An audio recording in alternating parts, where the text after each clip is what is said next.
मैं पवन कुमार यादव, प्रवक्ता रसायन विज्ञान के अध्याय 4 रासायनिक बलगतिकी पर चर्चा के लिए आपके बीच प्रस्तुत हूँ।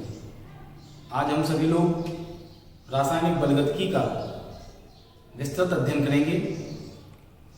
इस अध्याय में जिन जिन टॉपिक्स का अध्ययन करना है वे इस प्रकार हैं। सबसे पहले जानेंगे रासायनिक बलगतिकी, रासायनिक अभिक्रिया का वेग, औसत वेग, तात्क्षणिक वेग, अभिक्रिया के वेग को प्रभावित करने वाले कारक, वेग नियम तथा विशिष्ट दर स्थिरांक, अभिक्रिया की आणविकता, अभिक्रिया की कोटि और शून्य कोटि की अभिक्रिया एवं समाकलित वेग समीकरण, प्रथम कोटि की अभिक्रिया एवं समाकलित वेग समीकरण, अर्ध आयुकाल, आभासी आणविक अभिक्रियाएं, संघट्टवाद एवं सक्रिय ऊर्जा, इन सभी टॉपिक्स का अध्ययन आज हम लोग रासायनिक बलगतिकी के अंतर्गत करेंगे। सबसे पहले हम जानेंगे जो इस चैप्टर का नाम है रासायनिक बलगतिकी क्या है। रासायनिक बलगतिकी रसायन विज्ञान की वह शाखा है जिसके अंतर्गत हम किसी अभिक्रिया के वेग और उसको प्रभावित करने वाले कारकों का अध्ययन करते हैं। ये कारक हो सकते हैं ताप, दाब, सांद्रण, उत्प्रेरक इत्यादि। अब इस अध्याय में मुख्य रूप से हमें अध्ययन करना है रासायनिक अभिक्रिया का वेग, उसको प्रभावित करने वाले कारक, वेग नियम इत्यादि। सबसे पहले देखते हैं रासायनिक अभिक्रिया का वेग। रासायनिक अभिक्रिया का वेग अभिकारकों और उत्पादों की सांद्रता परिवर्तन पर निर्भर करता है। इसकी परिभाषा इस प्रकार की जाती है कि वह दर जिस पर समय के साथ साथ अभिकारक या उत्पाद का सांद्रण परिवर्तित होता है अभिक्रिया का वेग कहलाता है। इकाई समय में अभिकारक की या उत्पाद की सांद्रता परिवर्तन को हम अभिक्रिया का वेग कहते हैं। वास्तव में यह अभिकारक या उत्पाद की सांद्रता परिवर्तन की दर होती है।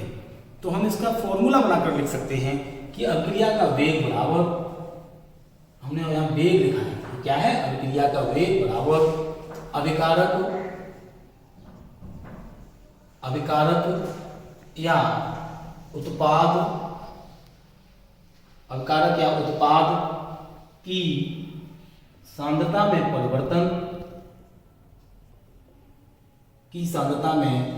परिवर्तन बटे परिवर्तन में लगा समय। इसका मतलब हुआ हम अभिकारक के सापेक्ष और उत्पाद के सापेक्ष, दोनों के सापेक्ष अभिक्रिया का वेग ज्ञात कर सकते हैं। यहां ध्यान रखने वाली बात यह है कि जब हम वेग अभिकारक के सापेक्ष ज्ञात करेंगे तो ऋणात्मक चिन्ह लेंगे। क्यों? क्योंकि अगर हम देखें कि कोई अभिक्रिया है R = P, यानी रिएक्टेंट इक्वल टू प्रोडक्ट्स, बाईं ओर अभिकारक और दाईं ओर उत्पाद लिखे जाते हैं, तो हम देखते हैं कि प्रारंभिक स्थिति में t बराबर 0 पर अभिकारक की सांद्रता, जितना अभिकारक हम लेंगे उतनी होगी, लेकिन उत्पाद की सांद्रता 0 होगी। मान लो हमने अभिकारक की सांद्रता जो प्रारंभ में है वो R मान ली, इतनी मान ली, R मान ली या R0 मान ली, तो प्रोडक्ट की सांद्रता उसमें 0 है। परंतु t समय बाद, t पर कुछ समय पश्चात इसकी सांद्रता R हो गई। कितनी हो गई? R। उस समय इसकी सांद्रता निश्चित रूप से बढ़ गई होगी। क्यों? वो हो गई होगी R - R0, यानी अंतिम सांद्रता माइनस प्रारंभिक सांद्रता या प्रारंभिक सांद्रता माइनस अंतिम सांद्रता, तो R0 - R। ये देखिए, कहने का आशय ये है कि अभिकारक की सांद्रता में तो हुई कमी, क्या हुई? कमी, लेकिन उत्पाद की सांद्रता में हुआ वृद्धि, प्लस हुआ। क्या हुआ? प्लस हुआ। अतः जब हम अभिकारक के सापेक्ष अभिक्रिया का वेग निकालेंगे तो ऋण चिन्ह लेंगे, तो हम क्या लिखेंगे? माइनस अभिकारक की सांद्रता में कमी। क्यों? क्योंकि अभिकारक की प्रारंभिक सांद्रता से ये R जो है वो कम है, खर्च हो गया अभिकारक, उसकी सांद्रता में कमी आई, उत्पाद बनेगा तो वृद्धि होगी, तो हम लिखेंगे अभिकारक की सांद्रता में कमी, अभिकारक की सांद्रता में कमी बटे लगा समय या प्रयुक्त समय। समय से मतलब है समय अंतराल, t माइनस टी जीरो। अगर यहाँ 2 सेकंड लगे हैं तो समय उस समय 2 सेकंड डेल्टा टी हो गया, t2 minus t1 equal to 2 second. तो इसको हम लोग इसके सापेक्ष लिखें तो हम लिखेंगे माइनस डेल्टा आर, बड़े कोष्ठक में सांद्रता लिखी जाती है, बटे डेल्टा टी। इसी प्रकार यदि हम वेग को उत्पाद के सापेक्ष लिखें तो लिखेंगे उत्पाद की धन लगा के लिखेंगे उत्पाद की सांद्रता में वृद्धि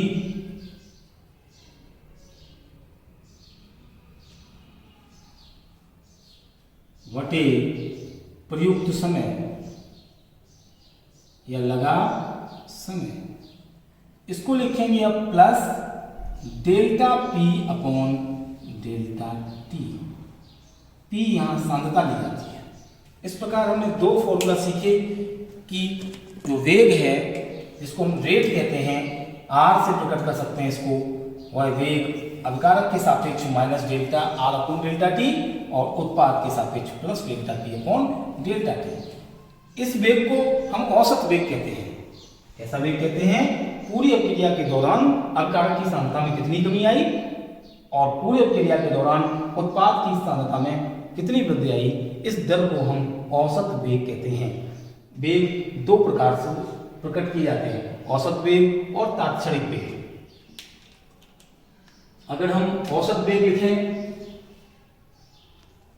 कौन सा वेग लिखें? औसत वेग लिखें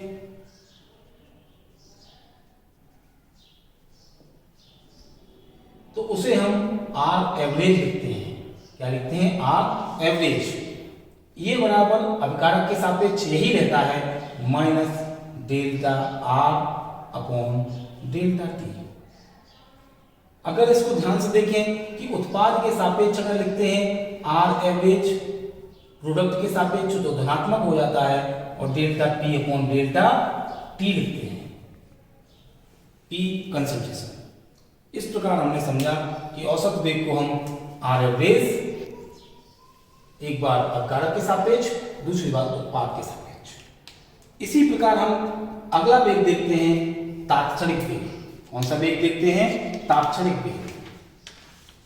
तात्क्षणिक वेग का मतलब एक विशेष क्षण पर अभिक्रिया के वास्तविक वेग को तात्क्षणिक वेग कहते हैं। किसी विशेष या निश्चित क्षण पर अभिक्रिया के वेग को तात्क्षणिक वेग कहते हैं। तात्क्षणिक वेग प्राप्त करने के लिए औसत वेग के समय अंतराल डेल्टा टी को घटाकर 0 तक ले जाते हैं और सांद्रता का सीमांत मान ज्ञात करते हैं। इसके लिए यदि अभिक्रिया के अभिकारक और उत्पाद की सांद्रता में परिवर्तन को, इसी अभिक्रिया को अगर ले लें R इक्वल टू पी, तो अभिक्रिया के सांद्रता परिवर्तन को हम डेल्टा सी मान लें, यानी अभिकारक और उत्पाद की सांद्रता में जो चेंज आया उसे हम डेल्टा सी मान लें, तो परिवर्तन में लगा समय यदि डेल्टा टी हो तो औसत वेग आर एवरेज लिखा जाएगा प्लस माइनस, एक साथ लिख लें माइनस प्लस, माइनस पहले तो माइनस प्लस और delta C upon delta T, delta C upon delta T. और इसी समय ये तो हो गया हमारा आर एवरेज। अब हमें इस औसत वेग से ही तात्क्षणिक वेग ज्ञात करेंगे। कैसे? इस डेल्टा टी को घटाकर 0 तक ले जाते हैं तो हम लिखेंगे आर इंस्टेंट। ये हमारा तात्क्षणिक वेग है जो हमें चाहिए। ये बराबर हम लिखेंगे limit delta T tends to 0 और delta C upon delta T what minus plus का। हमने क्या सीखा? आर इंस्टेंट निकालना और आर एवरेज निकालना। तात्क्षणिक वेग का अर्थ है किसी विशेष क्षण पर, किसी निश्चित क्षण पर अभिक्रिया का वास्तविक वेग उस अभिक्रिया का तात्क्षणिक वेग कहलाता है। अब देखिए इसके एग्जाम्पल, दोनों का एक एग्जाम्पल हम लोग एक साथ देखते हैं। फॉर एग्जाम्पल कैसे देखते हैं? मान लो कोई अभिक्रिया ले लें M2 plus 3H2 equal to 2NH3। ये अमोनिया की सिंथेसिस है, अमोनिया बनाने की। इसमें अमोनिया का बनाने में नाइट्रोजन का 1 अणु लगा, हाइड्रोजन के 3, तब अमोनिया के 2 अणु बनते हैं। यह बात हमारे दिमाग में है। अब हमको लिखना है आर एवरेज। इसका तरीका सीखेंगे। हम लोग जब अभिकारक के सापेक्ष निकालते हैं तो इसका मतलब नाइट्रोजन के सापेक्ष अलग निकाल सकते हैं, हाइड्रोजन के सापेक्ष अलग और उत्पाद में अमोनिया के सापेक्ष अलग निकाल सकते हैं। अतः हम आर एवरेज को लिखेंगे बराबर माइनस का delta N2 upon delta T, ये बराबर होगा हाइड्रोजन के सापेक्ष औसत वेग, यानी माइनस, अब इस हाइड्रोजन के आगे 3 लगाए, यानी इससे 3 मॉलिक्यूल है तो 1/3 लिखते हैं। ये मॉलिक्यूल्स की संख्या को अटैच करने का तरीका है। Minus 1/3 into delta of concentration hydrogen upon delta T, ये बराबर इधर लिखेंगे। अब ये उत्पाद इसलिए पॉजिटिव निशान और इस 2 को अर्थात अणुओं की संख्या को 1/2 और कंसंट्रेशन परिवर्तन सांद्रता में concentration of ammonia upon delta T, ये हमारा टॉपिक हुआ तात्क्षणिक वेग तक। रासायनिक बलगतिकी में हम लोग अध्ययन कर रहे हैं रासायनिक अभिक्रिया के वेग का। अब हम देखते हैं कि अभिक्रिया के वेग को प्रभावित करने वाले कारक कौन से हैं। हम जानते हैं कि रासायनिक अभिक्रिया के दौरान अणु परस्पर टकराते हैं, जिनके फलस्वरूप कुछ अभिक्रिया के पात्र में टक्करें होती हैं। सभी टक्करों के फलस्वरूप उत्पाद नहीं बनते, कुछ टक्करों के फलस्वरूप उत्पाद बनते हैं और जिन टक्करों के फलस्वरूप उत्पाद बनते हैं उन्हें प्रभावी टक्करें कहते हैं। जब रासायनिक अभिक्रिया के दौरान हम अभिकारकों की सांद्रता को बढ़ा देते हैं, अभिकारकों की सांद्रण को बढ़ा देते हैं, तो अणुओं की संख्या बढ़ जाती है और एक निश्चित आयतन में अणुओं की संख्या बढ़ जाने के कारण टक्करों की संख्या बढ़ जाती है, प्रभावी टक्करों की संख्या बढ़ जाती है, जिससे अभिक्रिया का वेग भी बढ़ जाता है। इस प्रकार हम कह सकते हैं कि अभिकारकों की सांद्रता में वृद्धि करने से या अभिकारकों का सांद्रण बढ़ा देने से अभिक्रिया का वेग बढ़ सकता है। इसे सूत्र में के रूप में लिख सकते हैं कि अभिक्रिया का वेग समानुपाती होता है अभिक्रिया के सांद्रण के। अभिक्रिया का वेग समानुपाती होता है, इज प्रोपोर्शनल टू अभिकारक के सांद्रण के। मोलर कंसंट्रेशन ऑफ रिएक्टेंट्स, अभिकारक का सांद्रण, यानी सांद्रण का प्रभाव क्या पड़ा कि जब जब सांद्रता बढ़ाओगे तब तब अभिक्रिया का वेग बढ़ेगा। तो सबसे पहले हमने किसका प्रभाव देखा, सांद्रता का प्रभाव, सांद्रण का प्रभाव जो अंडरलाइन किया है उसका प्रभाव। सेकंड, अभिक्रिया के दौरान प्रभावी टक्करों की संख्या ताप वृद्धि करने से बढ़ जाती है, क्योंकि ताप वृद्धि करने से अभिक्रिया के अणु तेजी से गति करते हैं और अधिक से अधिक टक्करें करते हैं, जिससे यह पता चलता है कि अभिक्रिया का वेग ताप वृद्धि से बढ़ता है। 10 डिग्री सेल्सियस तक ताप बढ़ा देने से अभिक्रिया का वेग दोगुना तक हो जाता है। तो हम लिखेंगे कि अभिक्रिया का वेग proportional to temperature increasing, temperature वृद्धि, ताप वृद्धि। तो हम लोगों ने किसका प्रभाव जाना, ताप का प्रभाव। इसी प्रकार हम देखते हैं थर्ड, दाब का प्रभाव। तो अभिक्रिया का वेग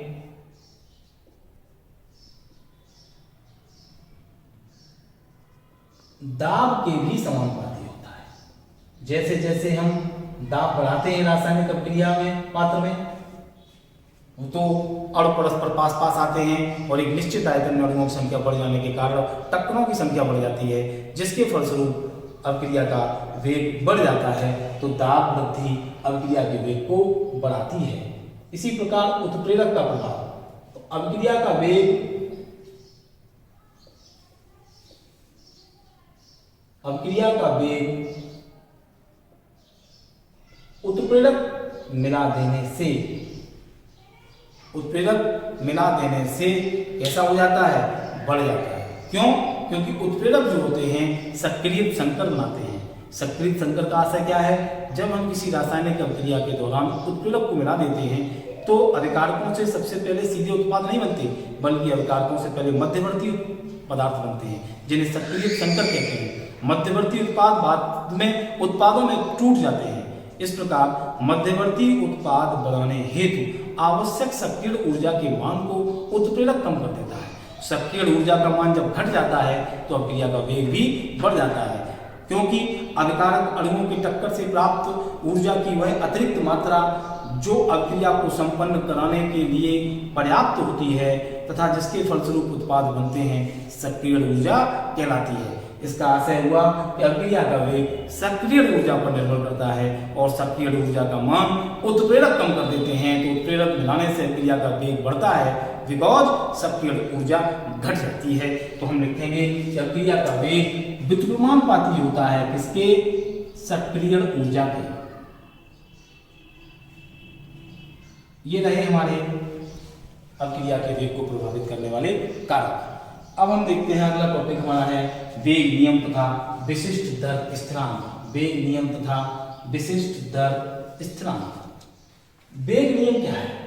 पहले वेग नियम जानते हैं।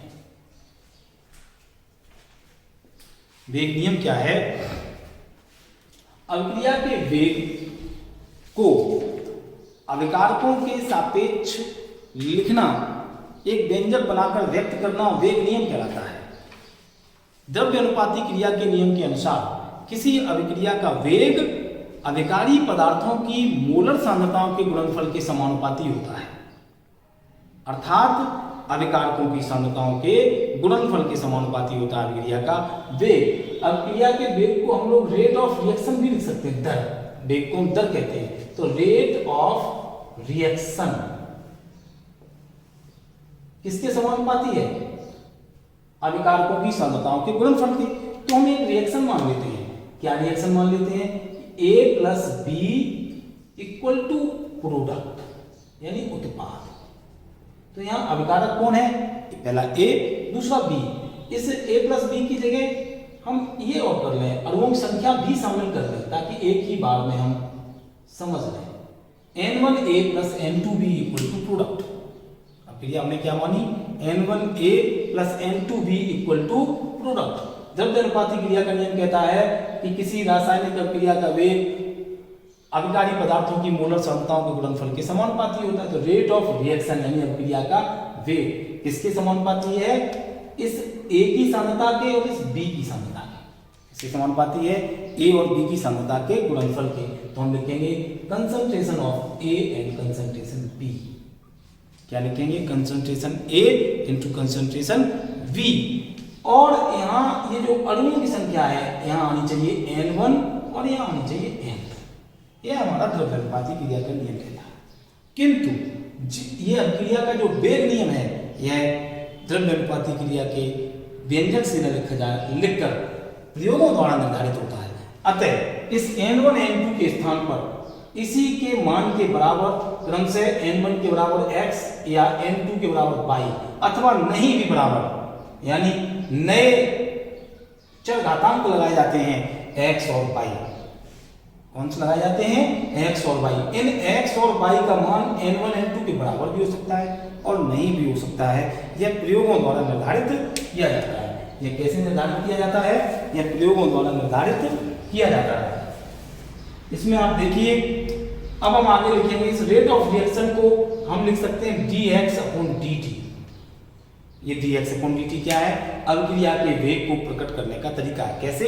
d change in concentration of reactant और प्रोडक्ट्स, अभिकारक की सांद्रता में परिवर्तन या उत्पाद की सांद्रता में अति सूक्ष्म परिवर्तन बटे अति सूक्ष्म समयांतराल, जिसे कह सकते हैं अभिक्रिया का वेग। ये समानुपाती हो गया किसके? मोलर कंसंट्रेशन ऑफ A पे power x and molar concentration of B पे पावर y। अब इसमें dx बटे dt समानुपाती का चिन्ह हटाएंगे, बराबर लेंगे तो k आ जाएगा और A पे पावर x एंड B पे पावर y। इसका मतलब हुआ कि यहाँ एक नियतांक आया जिसे कहते हैं k, इसको कहते हैं दर स्थिरांक, रेट कांस्टेंट या वेग स्थिरांक, वेलोसिटी कांस्टेंट या रेट कांस्टेंट। आगे देखते हैं, जल्दी से हम लोग समझते हैं, तसल्ली से आराम से देखते हैं कि इस k को कैसे डिफाइन करें। यदि A की सांद्रता बराबर कर दें हम B की सांद्रता के और बराबर करते हैं 1 मोल प्रति लीटर, यानी A और B के मान 1 रखते हैं, तो इस पूरे की वैल्यू हो जाएगी 1। तो क्या हो जाएगा? dx अपॉन dt बराबर k, यानी अभिक्रिया का वेग k के बराबर हो जाएगा। तो इस k को हम कहते हैं तब विशिष्ट दर स्थिरांक। विशिष्ट दर स्थिरांक, स्पेसिफिक रेट कांस्टेंट। इसकी परिभाषा क्या होगी? इकाई अभिकारकों के इकाई सांद्रण पर, अभिकारकों के इकाई सांद्रण पर अभिक्रिया का वेग अभिक्रिया का विशिष्ट दर स्थिरांक कहलाता है। अभिकारकों के इकाई सांद्रण पर अभिक्रिया का वेग अभिक्रिया का विशिष्ट दर स्थिरांक या विशिष्ट वेग स्थिरांक कहलाता है। हमारा नेक्स्ट टॉपिक है अभिक्रिया की आणविकता। अब सीखेंगे हम लोग मॉलिक्यूलरिटी ऑफ रिएक्शन, अभिक्रिया की आणविकता।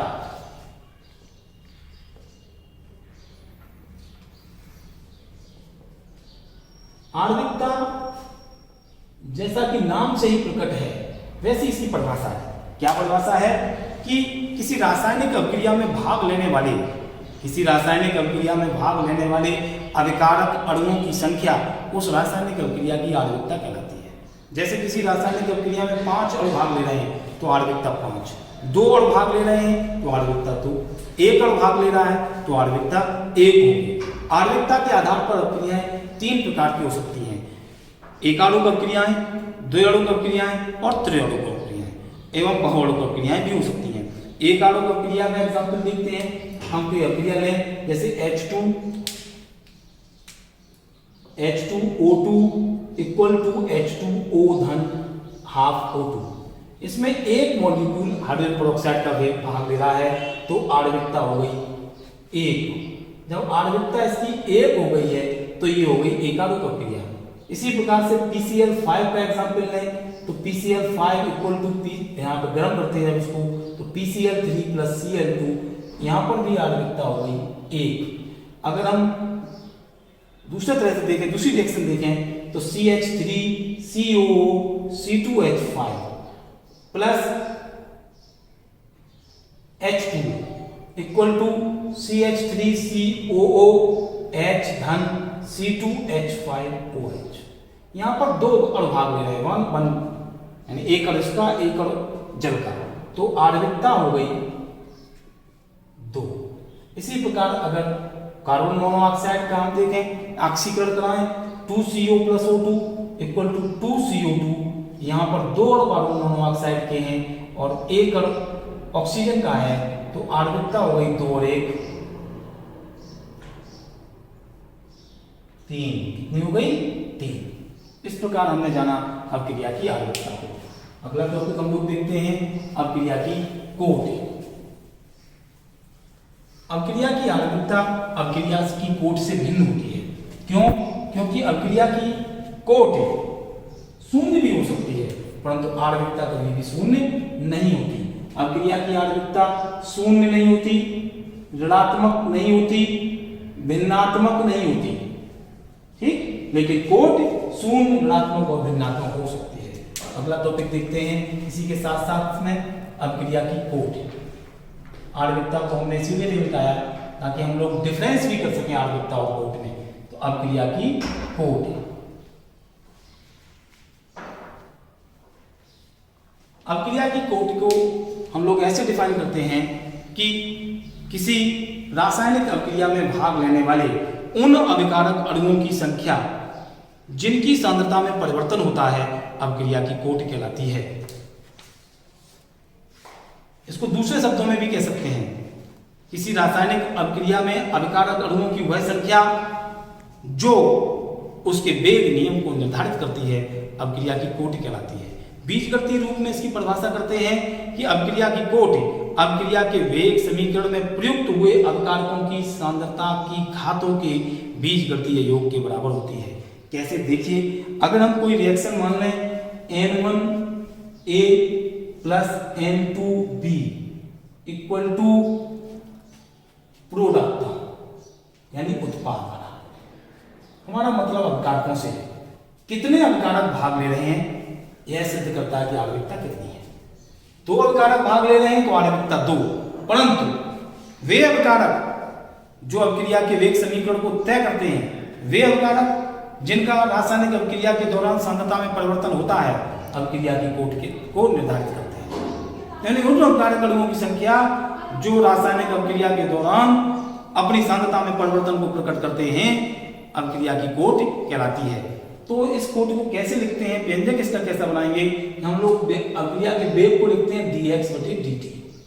तो dx बटे dt प्रोपोर्शनल टू होता है a और b की सांद्रता की घात के गुणनफल के। इस n1 n2 के स्थान पर हम लोग नए घातांक लेते हैं x और y जो प्रयोगों द्वारा निर्धारित किए गए हैं। तो कोट क्या लिखेंगे, आगे और भी व्यंजक बना देते हैं, dx बटे dt बराबर k कंसंट्रेशन a पे power x and concentration b पे पावर y। तो अभिक्रिया की कोट को हम लिखेंगे, जिसे हम स्मॉल n से प्रकट करते हैं, तो लिखेंगे x धन y। क्या लिखेंगे, x धन y लिखेंगे। क्यों, क्योंकि घातांकों के योग को हम अभिक्रिया की कोट कहते हैं। इसको सरल समझ सकते हैं, बहुत ही सिंपल, कि अगर कोई अभिक्रिया ऐसे है R इक्वल टू प्रोडक्ट, क्या अभिक्रिया है R इक्वल टू प्रोडक्ट, तो इसके लिए हम लिखेंगे वेग dx बटे dt बराबर, इसको हम ये भी लिख सकते हैं माइनस डेल्टा R की सांद्रता बटे डेल्टा t, जो हमने पहले लिखना सीखा। ये बराबर क्या होगा, k, ये इसी से लिख रहा हूं मैं, इसकी जगह ये लिख दिया, और ये प्रकट करने का तरीका है, और k की जगह k आ गया। अब यहाँ केवल एक ही उत्पाद है, तो इसकी सांद्रता, यदि ये अभिक्रिया की कोट 1 है और इस R की सांद्रता में परिवर्तन हो रहा है तो इस पे 1 आएगा, और यदि इसकी सांद्रता में परिवर्तन परिलक्षित नहीं होता और ये 0 ऑर्डर की रिएक्शन है तो इस पे 0 आएगा। कुल मिलाकर इस R पर घातें उतनी आएंगी जितनी उसकी कोट होगी, अतः हम यहाँ n लिख सकते हैं। क्यों, क्योंकि इस व्यंजक को भी हम ऐसे लिख सकते थे, फिर से हम यहाँ लिख रहे हैं dx बटे dt बराबर k a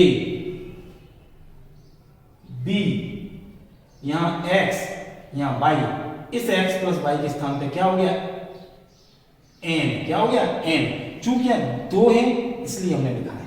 यदि इस y का मान 0 हो, इस y का मान 0 हो तो n बराबर x प्लस 0, तो n बराबर x हो जाएगा।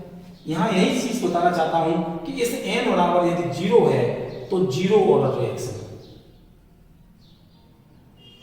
शून्य कोट की अभिक्रिया होगी, और यदि n बराबर 1 है तो फर्स्ट ऑर्डर रिएक्शन, प्रथम कोट की अभिक्रिया, और n बराबर 2 है तो सेकेंड ऑर्डर रिएक्शन, और n बराबर 3 है तो थर्ड ऑर्डर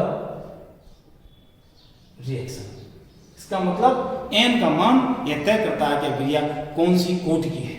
n का मान क्या तय करता है कि अभिक्रिया कौन सी कोट की है। तो हमने एक फॉर्मूला सीख लिया यहाँ पर, उसको रेड पेन से लिख देता हूं कि माइनस, क्या फॉर्मूला आया कि dx अपॉन dt बराबर माइनस डेल्टा के स्थान पर हम d भी लिख सकते हैं, minus d concentration R upon dt बराबर k R पे पावर n, R पे पावर n। ठीक, अभिक्रिया की कोट में हमने जाना कि जब किसी अभिक्रिया में किसी भी अभिकारक की सांद्रता में कोई परिवर्तन नहीं होता तो उस अभिक्रिया की कोट 0 होती है, उसे शून्य कोट की अभिक्रिया कहते हैं। अतः शून्य कोट की अभिक्रिया इस प्रकार परिभाषित की जाती है कि वह अभिक्रिया जिसमें किसी भी अभिकारक की सांद्रता में कोई परिवर्तन नहीं होता शून्य कोट की अभिक्रिया कहलाती है। इसके लिए वेग नियम इसलिए इस प्रकार लिखा जाता है कि dx upon dt proportional to a पे पावर 0। यहाँ a अभिकारक है, इस a को r भी मान सकते हैं, a भी मान सकते हैं। मान लो अभिक्रिया कोई है a इक्वल टू प्रोडक्ट, तो हम लिख देंगे dx बटे dt समानुपाती a पे पावर 0। इस 0 ये कहां से आ गया, क्योंकि हमने पहले आपको बताया था कि हमारा वेग व्यंजक क्या था, वेग व्यंजक हमारा था, इसको समझने फिर से, dx बटे dt प्रोपोर्शनल टू r पे पावर n, n बराबर 0 रख दिया हमने तो शून्य कोट की अभिक्रिया। इस प्रकार हमने जाना कि किसी शून्य कोट की अभिक्रिया के लिए वेग व्यंजक बनता है, वेग का नियम बनता है dx बटे dt समानुपाती a पे पावर 0। ऐसी अभिक्रियाएं शून्य कोट की अभिक्रियाएं कहलाती हैं। अब हम देखते हैं शून्य कोट की अभिक्रिया के लिए समाकलित वेग समीकरण। समाकलित वेग समीकरण के लिए मैं एक रिएक्शन और मान लेता हूँ, एक ही जगह अब आर मान लूंगा कि आर इक्वल टू प्रोडक्ट। बात एक ही है, क्या मान लिया, आर इक्वल टू प्रोडक्ट। माना कोई अभिक्रिया इस प्रकार है कि आर इक्वल टू प्रोडक्ट। शून्य कोट की अभिक्रिया के लिए हम क्या लिखेंगे, minus D concentration of R बटे डी टी। ये क्या है, ये हमारा है अभिक्रिया का वेग आर के सापेक्ष, अभिकारक आर के सापेक्ष अभिक्रिया का वेग ऋण D R upon D T, जो हम पहले से लिखते रहे। यह इक्वल टू किसके लिखेंगे, यहां समानुपाती के स्थान पर के और शक्ति द्रव्यमान आर का यानी सांद्रता आर की और उस पर पावर 0। इसकी वैल्यू कितनी होती है, 1। एक्स पर पावर 0 इक्वल टू 1, तो हम लिख देंगे minus D R upon D T बराबर के, आर का मान 1 हो गया। यहां से हम लोग पक्षांतर कर दें तो आ जाएगा डी आर इक्वल टू के इंटू डी टी। इसको हमने कर दिया समीकरण 1। समीकरण 1 करने से पहले हम अगर देखें कि t बराबर 0 पर ये मान और लिख लें, r की वैल्यू यदि r नॉट है तो प्रोडक्ट 0 है। t टाइम पर इस r की वैल्यू r हो गई, कितनी हो गई, r, तो इसकी वैल्यू हो गई r नॉट माइनस r। यदि इसकी वैल्यू को हम a मान लें और इस मान को हम x मान लें तो ये वैल्यू हो जाएगी a माइनस एक्स। ये चार्ट हमें ध्यान रखना है। आगे बढ़ते हैं, समीकरण 1 का समाकलन कर दें। समीकरण 1 का क्या कर दें, समाकलन कर दें। तो कैसे करेंगे, माइनस डी आर बराबर के बाहर आ जाता है और डी टी, इसकी वैल्यू आ जाती है माइनस आर समाकलन करने पर बराबर के और टी मल्टीप्लाई प्लस सी। यहां सी एक इंटीग्रल कांस्टेंट है जिसे हम सी को समाकलन स्थिरांक कहते हैं। क्या कहते हैं, समाकलन स्थिरांक कहते हैं। आगे देखते हैं, इसको हमने कर दिया समीकरण नंबर 2, 1 था, इसको कर दिया 2 नंबर। समीकरण 2 से हम आगे चलते हैं और समीकरण 2 में हम इन वैल्यूज को रखते हैं। कैसे कि t बराबर 0 पर देखें क्या है, जो सांद्रता है r की यानी पदार्थ की अभिकारक की जो सांद्रता है वो है r नॉट। तो हम लिखेंगे सांद्रता बराबर यानी सांद्रता r बराबर कितनी है, r नॉट है और टाइम t0 है। ये दोनों वैल्यू समीकरण 2 में रखते हैं तो क्या होगा, इस माइनस आर के स्थान पर हमारा आ जाएगा R not equal to T के स्थान पर रखा जाएगा 0 तो के इंटू 0 और प्लस सी। तो ये minus are not equal to आ गई सी, ये सी की वैल्यू आ गई। इस सी का मान पुनः समीकरण 2 में रखने पर, तो सी का मान समीकरण 2 में रखने पर क्या होगा, समीकरण 2 देखें, minus R equal to K T plus, तो माइनस आ जाएगा क्योंकि ये वैल्यू माइनस की है, माइनस आर कंसंट्रेशन नॉट। पक्षांतर कर दें तो ये पॉजिटिव हो जाएगा, तो R not minus R equal to K T. हमने कहा था इसको ध्यान रखेंगे कि R not minus R equal to X. क्या है, एक्स। तो एक्स बराबर हो गया के टी, यहां से के बराबर हो गया एक्स अपॉन टी, यानी अभिकारक के खर्च होने की मात्रा यानी वियोजन की मात्रा बटे समय बराबर आ गया दर स्थिरांक के। ये हमारा समीकरण तैयार हो गया। इसी प्रकार अब हम देखेंगे प्रथम कोटि की अभिक्रिया और प्रथम कोटि की अभिक्रिया के लिए समाकलित वेग समीकरण। क्या देखेंगे, प्रथम कोटि की अभिक्रिया देखेंगे और प्रथम कोटि की अभिक्रिया के लिए समाकलित वेग समीकरण देखेंगे। प्रथम कोटि की अभिक्रिया क्या होगी, वह अभिक्रिया जिसकी प्रगति में किसी अभिकारक के एक अणु की सांद्रता में परिवर्तन होता है, प्रथम कोटि की अभिक्रिया कहलाती है। तो प्रथम कोटि की अभिक्रिया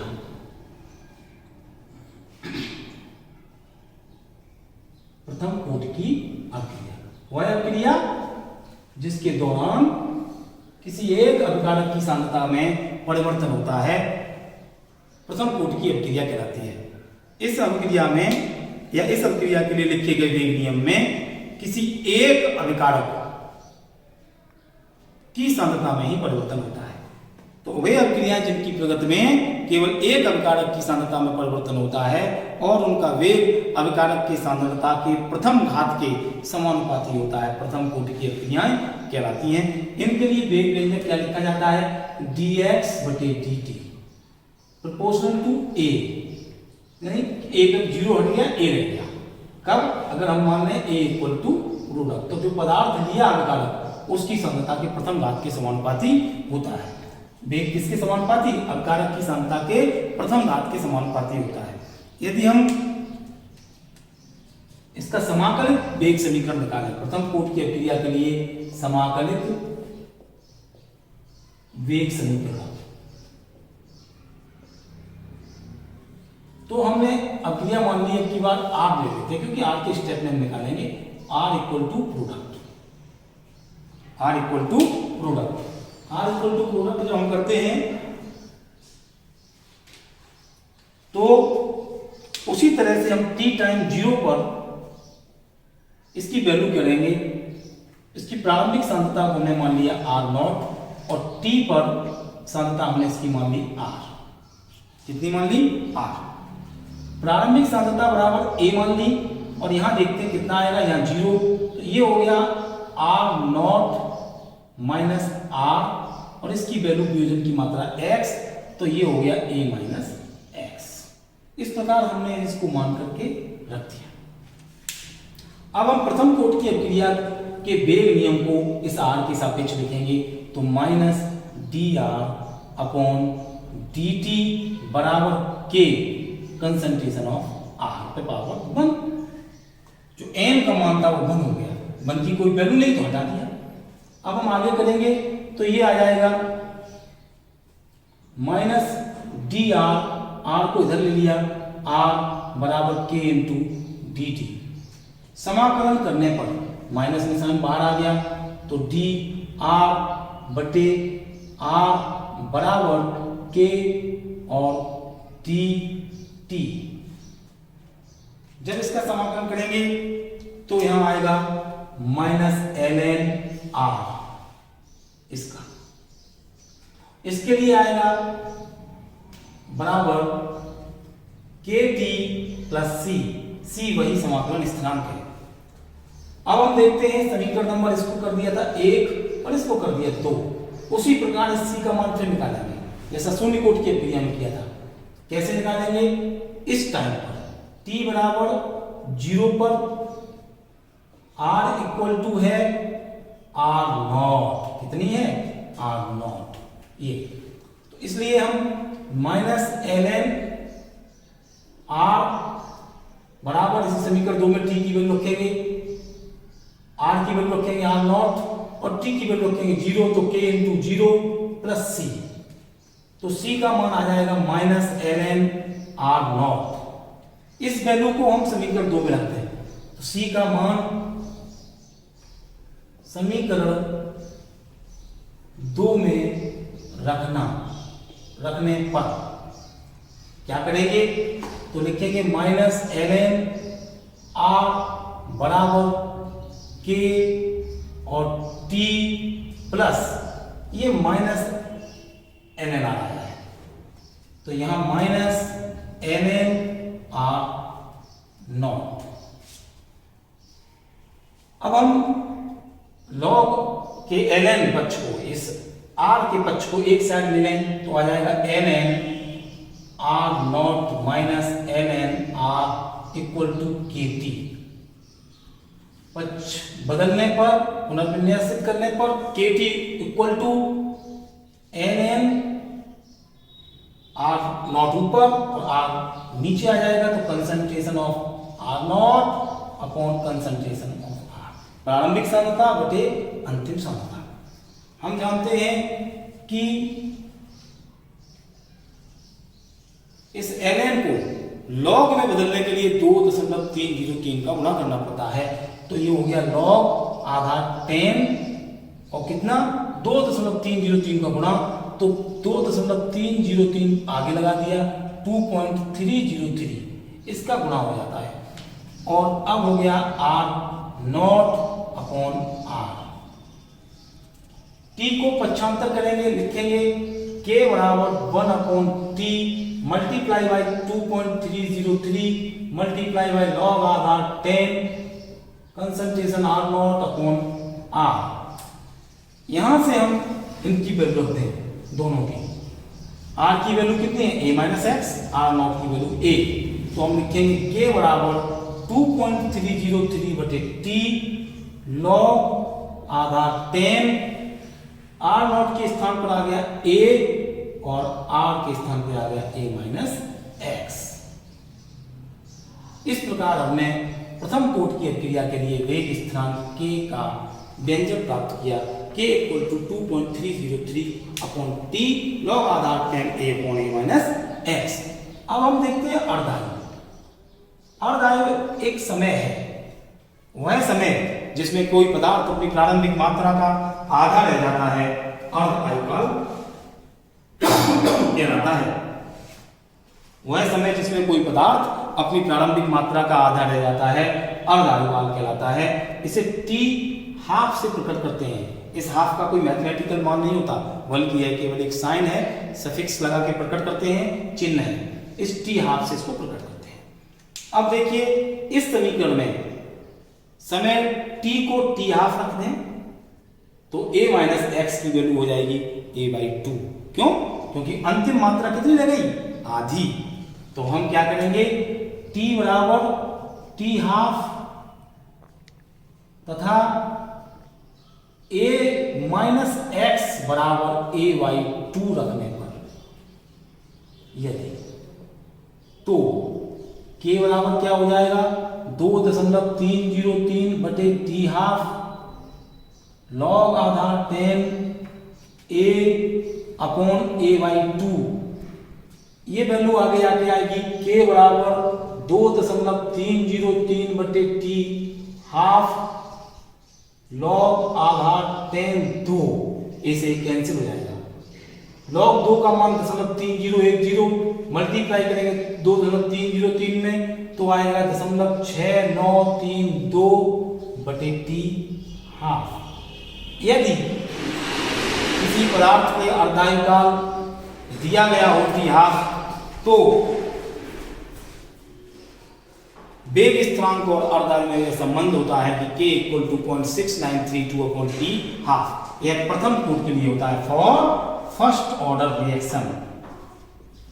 इसके लिए होता है for first order reaction. Okay, अब हम देखते हैं आगे आभासी आणविक अभिक्रियाएं। क्या देखते हैं, आभासी आणविक अभिक्रियाएं। ये वे अभिक्रियाएं होती हैं जिनकी आणविकता और कोट में अंतर होता है। उनकी आणविकता और उनकी कोट समान नहीं होती, जो उन्हें हम आभासी एकारोक अभिक्रियाएं कहते हैं। इन्हें अंग्रेजी में स्यूडो मॉलिक्यूलर रिएक्शंस या हिंदी में छद्म आणविक अभिक्रियाएं भी कहते हैं। आभासी एकारोक अभिक्रियाएं इंपॉर्टेंट भी हैं। आभासी आणविक अभिक्रियाएं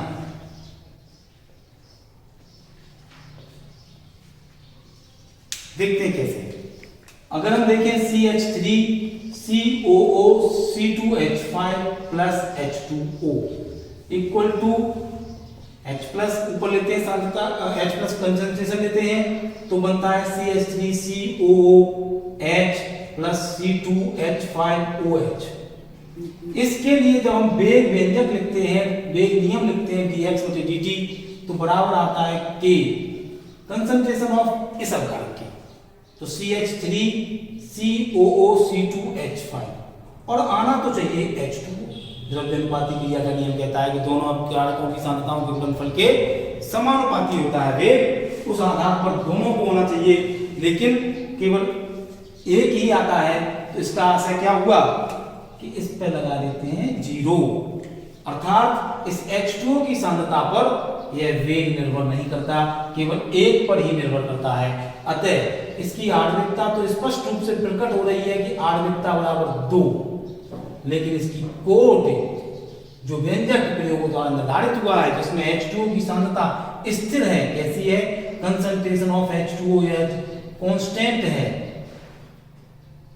तो आणविकता 2 और कोट इसकी 1 हो जाती है, जो महसूस हो रही थी कि 2 है।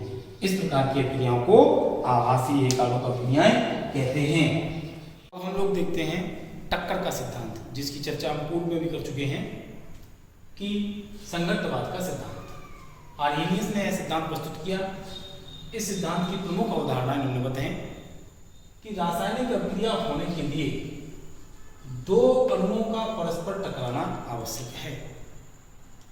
सभी टक्करों के फलस्वरूप अभिक्रिया नहीं होती, बल्कि जिन टक्करों के फलस्वरूप अभिक्रिया होती है उन्हें प्रभावी टक्कर कहते हैं। प्रभावी टक्करों से प्राप्त अणु सक्रिय होते हैं। कैसे होते हैं? सक्रिय हो जाते हैं, एक्टिवेट हो जाते हैं। इनकी ऊर्जा एक निश्चित ऊर्जा तल के बराबर होती है। इस ऊर्जा तल को दहली ऊर्जा कहते हैं। सभी अभिकारकों को यह दहली ऊर्जा प्राप्त करनी पड़ती है, दहली ऊर्जा तक पहुंचना पड़ता है। कब वो पहुंच पाते हैं? पहले अभिकारक मध्यवर्ती बनाते हैं, सक्रिय संकर, फिर सक्रिय संकर बनाने के लिए उन्हें अपनी जो स्थितिज ऊर्जा है उसमें सक्रिय ऊर्जा के बराबर ऊर्जा प्राप्त करनी पड़ती है, तब वे दहली ऊर्जा तक पहुंच पाते हैं। अब इसका मतलब सक्रिय ऊर्जा बराबर है दहली ऊर्जा माइनस अभिकारक में उपस्थित टक्कर से पूर्व स्थितिज ऊर्जा। प्रत्येक अभिकारक की अणु की कुछ स्थितिज ऊर्जा होती है। उस स्थितिज ऊर्जा को उसे और अधिक ऊंचाई तक ले जाना होता है ताकि वो प्रोडक्ट बना सके, उत्पाद बना सके। जितनी अतिरिक्त ऊर्जा की आवश्यकता होती है अभिकृत होने के लिए, उत्पाद बनाने के लिए, उसे सक्रिय ऊर्जा कहते हैं। दहली ऊर्जा सक्रिय ऊर्जा और अभिकारक की स्थितिज ऊर्जा का योग होती है। अतः सक्रिय ऊर्जा बराबर दहली ऊर्जा माइनस अभिकारक की टक्कर से पूर्व स्थितिज ऊर्जा। संगतवाद समीकरण क्या है इसको याद रखेंगे। K बराबर PZ E पे power minus EA upon RT। यहाँ K वेग स्थिरांक, P अभिविन्यास घटक, Z टक्करों की संख्या प्रति सेकंड प्रति लीटर, EA एक्टिवेशन एनर्जी सक्रिय ऊर्जा, गैस स्थिरांक R और T परमताप है।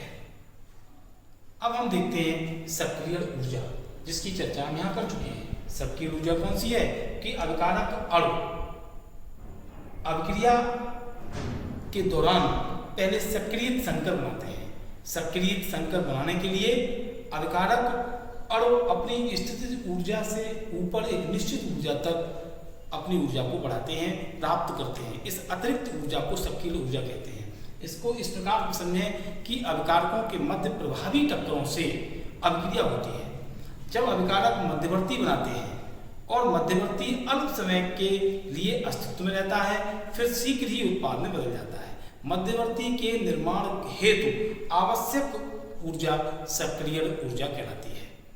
सक्रिय ऊर्जा को हम लोग कैसे समझ सकते हैं? देखिए, बड़ा डायग्राम के द्वारा, ग्राफ के द्वारा समझेंगे। मान लो एक अभिक्रिया है H2 plus I2 equal to 2HI। ये 2HI सीधे सीधे नहीं बनते, बल्कि इसको देखें बॉन्डिंग के हिसाब से H single bond H plus I और ये सिंगल बॉन्ड I, यह H2 यह I2 इक्वल टू, ये बॉन्ड पहले टूटता है तो H सिंगल बॉन्ड जो था वो डॉटेड बॉन्ड हो गया, और यह H का बॉन्ड टूट करके यह H I से बॉन्ड बनाने लगता है, और I के परस्पर बॉन्ड भी टूटते हैं। तो ये नए बॉन्ड डॉटेड बन रहे हैं, जो हॉरिजॉन्टल है, जो वर्टिकल वाले टूट रहे हैं। ये बन गया हमारा मध्यवर्ती। क्या बन गया? मध्यवर्ती। तो अभिकारक अणु से मध्यवर्ती को बनाने हेतु जिस ऊर्जा की आवश्यकता होती है उसे सक्रिय ऊर्जा EA कहते हैं। क्या कहते हैं? EA कहते हैं।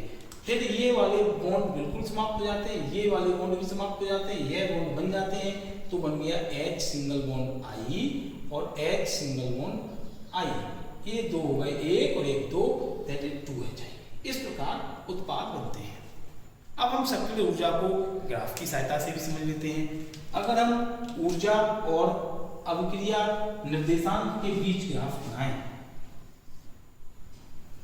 ये हमारी ऊर्जा है E और ये है अभिक्रिया निर्देशांक, अभिक्रिया की प्रगति इसे भी समझ सकते हैं। दूसरा एक और बनाते हैं, ये इसमें भी ये हमारी ऊर्जा E और ये हमारा अभिक्रिया निर्देशांक, अभिक्रिया की प्रगति। इसमें समझिए कि R से समझिए रिएक्टेंस से, मान लो कोई अभिकारक है और वो अभिकारक यदि यहाँ पे है R, अब अभिकारक को उत्पाद बनाना है और उत्पाद की ऊर्जा यहाँ पर है P। तो अभिकारक की स्थितिज ऊर्जा के बाद ये अभिकारक अपनी ऊर्जा को बढ़ाएगा और बढ़ाने के बाद पुनः उत्पाद बना देगा, और जब उत्पाद बनाएगा तो अपनी ऊर्जा को कम कर लेगा। कैसा कर लेगा? कम कर लेगा। इस समय उसने हमें देखना यह है कि जो अभिकारक है और जो उत्पाद है, ये इसके बीच में जो ऊर्जा का अंतर है,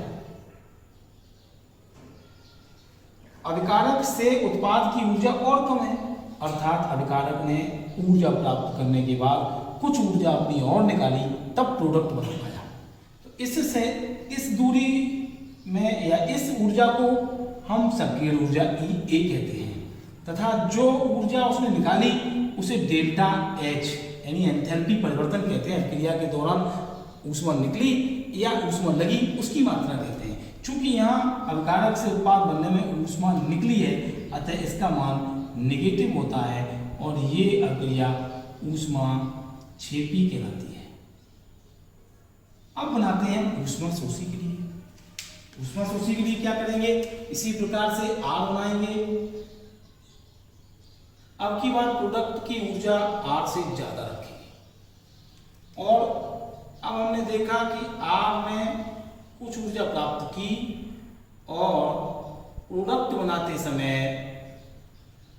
अपनी ऊर्जा में फिर से गिरावट की, किंतु R से यह ऊर्जा अधिक है। इसका आशय हुआ कि अभिकारक ने ऊष्मा प्राप्त की है, अतः ये जो डिफरेंस है, ये डेल्टा H है, ऊष्मा का डिफरेंस, ये पॉजिटिव आता है ऐसी स्थिति में। तो यहाँ ऊष्मा शोषी है, क्योंकि अभिकारक ने ऊष्मा को शोषित किया है, तब जाके उत्पाद बनाया है। और ये जो है कैसी ऊष्मा है? ये सक्रिय ऊर्जा हो गई। कैसी ऊर्जा हो गई? सक्रिय ऊर्जा हो गई। तो इसको कहते हैं सक्रिय ऊर्जा। गैप को जो अभिकारक की यहाँ से यहाँ तक की, ये जो अभिकारक ने प्राप्त की अपने यहाँ से, तो यहाँ से मानेंगे, यहाँ से नहीं मानेंगे क्योंकि ये प्रोडक्ट है, यहाँ से लेंगे, ये होगी सक्रिय ऊर्जा।